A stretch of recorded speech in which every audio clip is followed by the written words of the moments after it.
Okay, this is just a short video talking about the different dating systems we'll come across as we're reading through our sources in this particular class. I'll warn you, they can be a little confusing, so sometimes you have to just stop and think about the dating system that people are using. So the current dating system, or the most common dating system we see in a lot of books and journal articles, is sort of the Christian dating system of AD and BC. And so AD means Anno Domini, in the year of our Lord, and clearly religious calendar because it's talking about the birth of Christ. And then BC is commonly known as before Christ. So what this means is the year 2022 AD is 2022 years after the birth of Christ, and then 2000 BC is 2000 years before the birth of Christ. So that's one dating system. Another dating system we'll find, which is pretty easy to understand, is the Common Era before Common Era dating system, so CE and BCE. So I've had to write a few things where all my dating, which was done in AD and BC, had to be converted to CE and BCE, and it's pretty easy because it turns out it's the same dating system. So I'm not sure exactly why this is being used, because I think they're trying to get away from the religious dating system, but they're really not. They just changed the name. So again, 2022 CE is 2022 years before the birth of Christ. 2000 BCE is 2000 BC, same as above.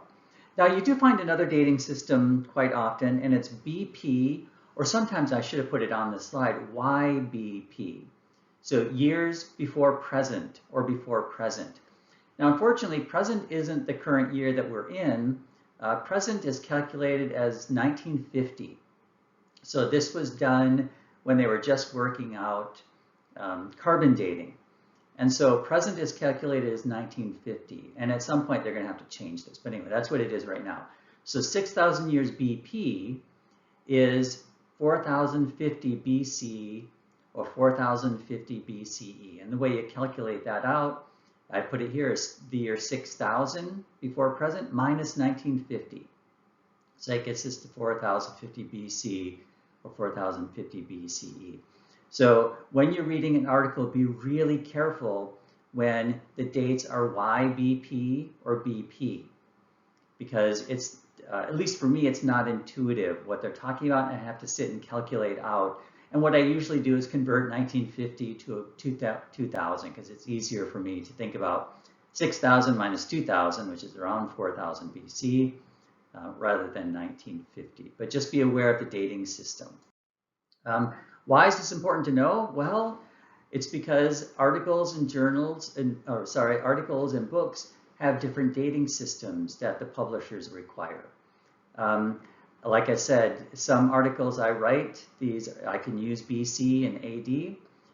Others, I'm told it has to be the Common Era, CE and BCE. Now, unfortunately, too, for us, is that sometimes different dating systems are used interchangeably within the same article.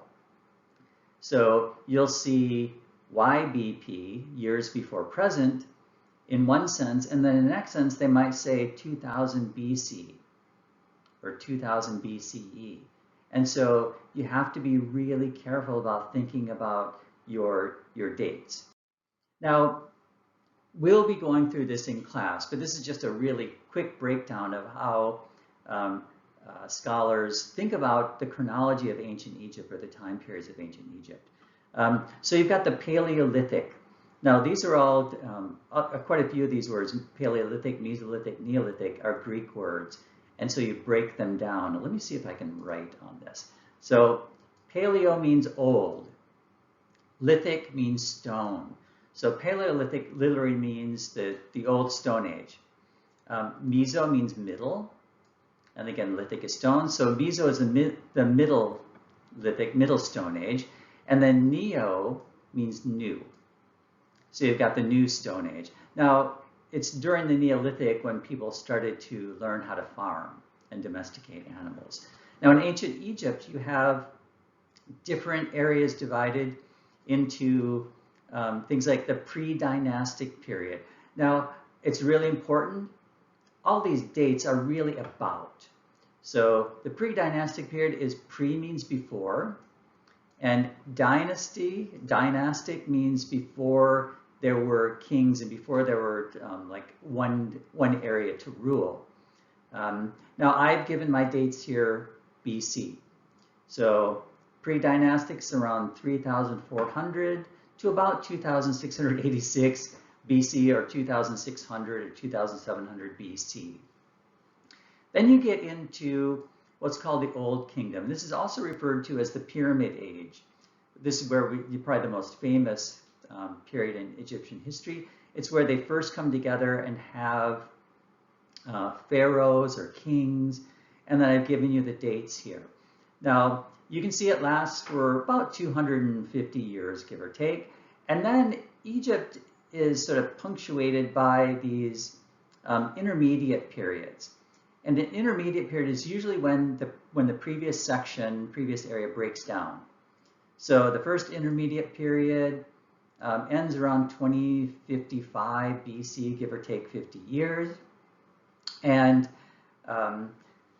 this is a period where, and we'll talk about this, where it could be a breakdown because of environmental issues, where the Nile starts not running as much as it does, or not the water volume, so there's starvation and things. The Middle Kingdom is when the Egyptians start ruling themselves again, and I've given you the dates here. And then you've got another breakdown, the second intermediate period in the government, and then they come back together in the New Kingdom.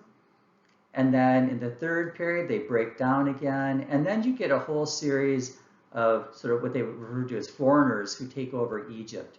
So you've got the Assyrians, the Babylonians, the Persians, and the Greeks. And then, of course, you get the Romans taking over Egypt.